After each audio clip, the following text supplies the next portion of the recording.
లేదు. అయితే మేడం మామూలుగా చాలా మంది కూడా ఇప్పుడు అద్దె గర్భాన్ని ఆశ్రయిస్తున్నారని చెప్పొచ్చు.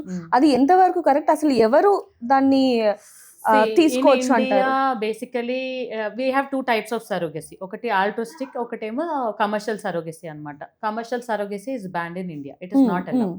కమర్షియల్ ఏంటి అంటే లైక్ ఎవరన్నా మన బేబీని మోయడము, వాళ్ళకి మనం మనీ ఇవ్వడం. అవును. ఆల్ట్రిస్టిక్ ఏంటి అంటే they will bear the pregnancy but we have to not pay them in commercial terms అన్నట్టుగా ఉంది అనమాట.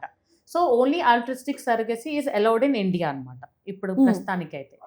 అయితే ఇప్పుడు ఏంటి అంటే బేసికల్గా ఆ ప్రెగ్నెన్సీ కూడా వాళ్ళ ఒక స్పర్మ్, హస్బెండ్ ఒక స్పర్మ్ అండ్ మదర్ యొక్క ఎగ్ తీసుకొని మనము బేబీని ఫామ్ చేసేసి తన యూట్రస్లో కాకుండా, అంటే తనకి యూట్రస్కి ఏదైనా ప్రాబ్లం అయి ఉండొచ్చు, లేకపోతే తనకి చాలాసార్లు ప్రెగ్నెన్సీ కోసం ట్రై చేసినా కానీ రాకపోవడము, తర్వాత ఏంటి అంటే ఆ uterus is not fit for the pregnancy అని, లేకపోతే ఇంకా అలా అంటే they have to be proven that they are infertile అన్నట్టుగా ప్రూవ్, అంటే తను ట్రీట్ చేసే డాక్టర్ ఈ అమ్మాయికి ఈ ప్రాబ్లం ఉంది. కొంతమందికి ఏంటంటే జెనెటిక్గా యూట్రైన్ అబ్నార్మాలిటీస్ ఉంటాయన్నమాట.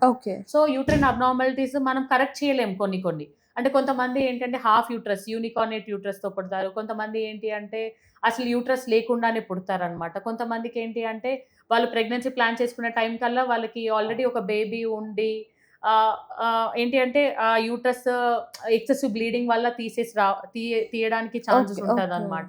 సో అట్లా రకరకాల రీజన్స్ వల్ల they have to be proven that they are infertile and they cannot carry the pregnancy. ఆ lady she cannot carry the pregnancy అన్నప్పుడు we can go for altruistic surrogacy. Altruistic అంటే ఏంటి అంటే మనకు తెలిసిన వాళ్ళు, మన బంధువులు, మన బంధువులనే మనము ఎవరన్నా అంటే వాళ్ళ సిస్టర్, పేషెంట్ ఒక సిస్టర్ అన్న, పేషెంట్ ఒక ఫ్యామిలీ మెంబర్ వాళ్ళు they have to agree and if they come forward they have to carry the pregnancy and they also have age criteria 23 years నుంచి 35 years వరకు and they have to have a kid already. Okay, 23 నుంచి 35 లోపు ఉండాలి, వాళ్ళకి ఒక baby ఉండాలి. ఎందుకంటే 35 years దాటిన తర్వాత it is all again medically కొంచెం కాంప్లికేటెడ్ ఉంటాయి.